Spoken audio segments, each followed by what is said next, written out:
আমার তো দেখেই অনেক ভয় লাগছে। আসসালামু আলাইকুম, সবাই কেমন আছেন? অনেকদিন পর আমরা দূরে কোথাও ঘুরতে যাচ্ছি। আমাদের ট্যাক্সি চলে আসছে, আর ট্যাক্সিওয়ালার সাথে তো আমার ছেলের খেলা একদম জমে গেছে।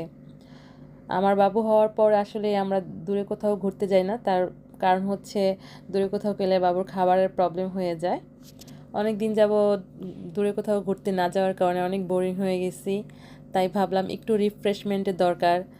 তাছাড়া ঈদ যেহেতু, ঈদের ছুটিতে একটু ঘোরাঘুরি না করলেই নয়। স্পেশালি আমার ছেলের জন্যই আজকে বের হওয়া। আমরা অ্যানিমেল সিটিতে যাব, আমার ছেলেকে অ্যানিমেল দেখাবো, অ্যানিমেলদের সাথে পরিচয় করাবো। অ্যাকচুয়ালি আমার ছেলে কিন্তু মাশাআল্লাহ অনেক ব্রেভ, ভয় পায় না। তো দেখা যাক আজকে আমার ছেলে অ্যানিমেল দেখে কেমন এক্সপ্রেশন দেয়। আমরা অলরেডি চলে আসছি, টিকিট নেওয়ার পালা এখন। আসলে প্রবাসের মাটিতে ঈদের দিনে সেই আনন্দ খুঁজে পাওয়া যায় না। পরিবার পরিজনদের সাথে দেশের মাটিতে যে আনন্দ পাওয়া যায়, প্রত্যেকটা প্রবাসী এই ঈদের দিনে তাদের পরিবারকে অন্যান্য সময়ের তুলনায় বেশি মিস করে।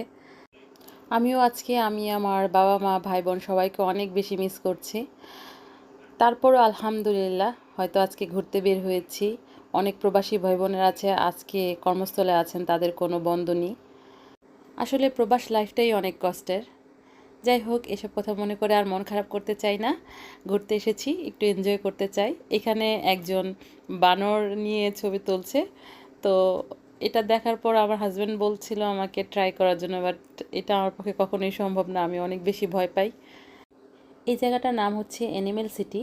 অ্যানিমেল দেখার পাশাপাশি প্রাকৃতিক সৌন্দর্য উপভোগ করার মতো একটি জায়গা। সবচেয়ে বেশি আমার কাছে ভালো লেগেছে এই লেকটি।